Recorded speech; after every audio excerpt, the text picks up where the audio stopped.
Sepertinya semifinal Liga Champions antara Manchester City versus Real Madrid akan ditentukan oleh faktor-faktor di luar sepak bola itu sendiri. Kedua tim sudah menunjukkan bahwa mereka seimbang dari leg pertama. Kedua manajer, Pep Guardiola dan Carlo Ancelotti, sama-sama memiliki kecerdasan untuk mengantisipasi taktik lawan dan mengubah strategi di tengah-tengah permainan. Kita akan melihat apa saja faktor-faktor X di luar sepak bola tersebut. Pep Guardiola keluhkan jadwal, salahkan Premier League. Manchester City satu langkah lebih dekat dengan gelar juara Premier League, usai pesaing terdekatnya Arsenal yang tadinya 1 poin di belakang mereka, kalah oleh tamunya Brighton. Sementara di akhir pekan yang sama, City menang 3-0 atas tuan rumah Everton yang menjauhkan jarak di atas Arsenal menjadi 4 poin. Tetapi pertandingan di Goodison Park itu seharusnya berlangsung pada Sabtu 13 Mei 2023. Digeser menjadi Minggu 14 Mei gara-gara ada acara Eurovision, sebuah acara lomba nyanyi internasional di kota Liverpool. Petugas polisi Liverpool kekurangan personil untuk mengawal 2 acara besar sekaligus. Real Madrid memiliki 1 hari ekstra. Menggeser laga Manchester City versus Everton ke hari Minggu sore 14 Mei menyebabkan pasukan Pep Guardiola hanya memiliki 3 hari saja guna mempersiapkan laga leg kedua semifinal Liga Champions. Sementara itu, skuad Los Blancos sudah bertanding melawan Getafe pada Sabtu malam 13 Mei waktu setempat. Jadi ada keuntungan 1 hari bagi klub La Liga itu meskipun tidak sampai 24 jam jauhnya dari laga hari Minggu City. Pep Guardiola mengomel panjang pendek soal jadwal yang digeser ini, mengatakan saat jumpa pers sebelum laga di Goodison Park, 11 bulan didedikasikan sepenuhnya bagi Premier League. Saya tidak ingin terganggu oleh pertanyaan soal Real Madrid. Saya akan punya waktu, tidak banyak karena kami bermain pada hari Minggu, tetapi akan ada waktu untuk memikirkan Real Madrid. Terima kasih banyak, kata Guardiola. Saya tidak mengerti soal pergeseran jadwal ini, tetapi saya harus beradaptasi, lanjutnya. Saya tidak ingin bertengkar lagi, jadwalnya mengharuskan seperti itu. Carlo Ancelotti mengeluhkan beberapa cedera. Sementara Pep Guardiola mengeluhkan soal jadwal, Ancelotti dari kubu Los Blancos memiliki persoalannya sendiri, yaitu cedera pemain. Yang paling menyita perhatian Ancelotti adalah cedera Eduardo Camavinga yang mengalami masalah di lututnya pada menit-menit terakhir pertandingan melawan Getafe di ajang Liga Spanyol pada akhir pekan. Selain itu, Karim Benzema, David Alaba, dan Rodrigo diragukan untuk leg kedua. Dari 4 nama itu, Camavinga adalah yang paling membuat khawatir Ancelotti.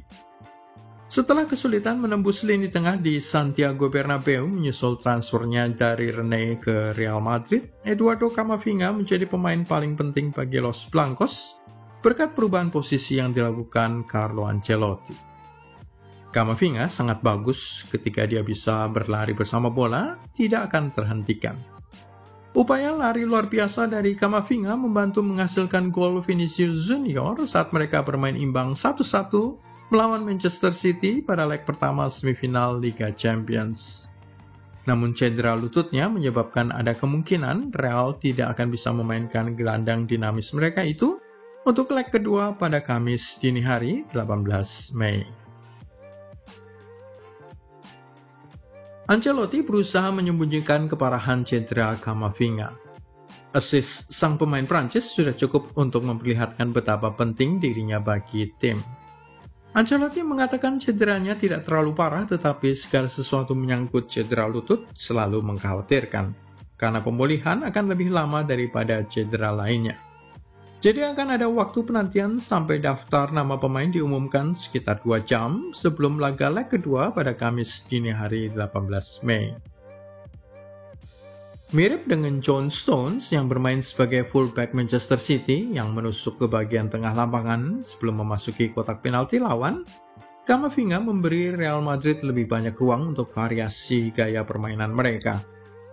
Dia sekaligus berperan mengatasi beberapa masalah pertahanan sambil sesekali juga maju untuk melakukan serangan.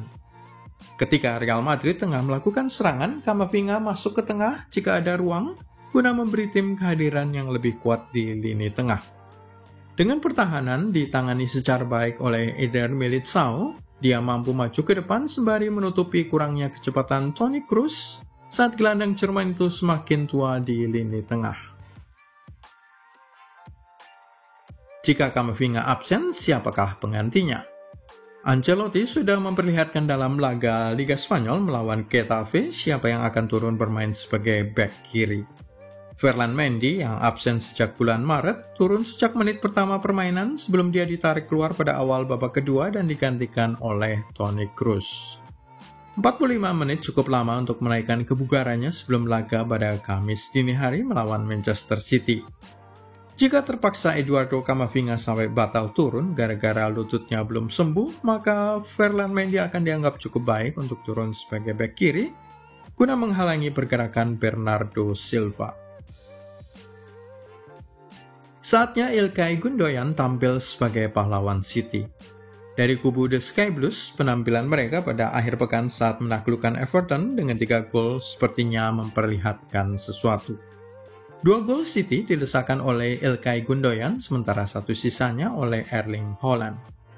Itu merupakan gol keempat sang pemain Jerman dari 3 pertandingan terakhir City di semua kompetisi. Gol nomor 7 dan nomor 8 dari Ilkay Gundogan sepanjang musim ini.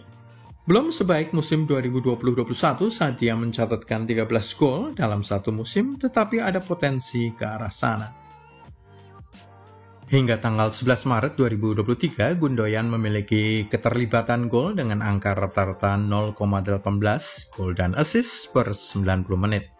Sejak 11 Maret 2023 itu, angka rata-rata keterlibatan golnya melonjak menjadi 0,99 per 90 atau dengan kata lain, hampir 1 keterlibatan gol setiap 90 menit.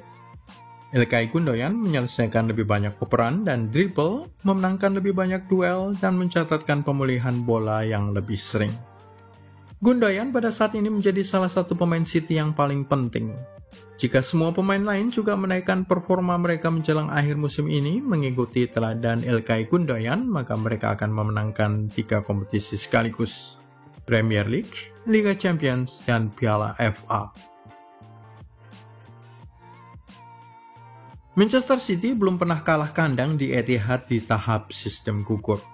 Salah satu catatan paling penting di sini adalah The Citizens belum pernah kalah kandang di Etihad sejak tahun 2015 saat mereka menjalani pertandingan tahap sistem gugur kompetisi Eropa. Bagaimana pendapat Anda? Apakah Ancelotti sedang melakukan perang urat syaraf dengan memberitahu media soal cedera Eduardo Camavinga serta Karim Benzema, David Alaba, dan Rodrigo? Selaku manajer senior tim, dia tahu betul pentingnya merahasiakan kondisi pemain guna memberi kejutan bagi Pep Guardiola.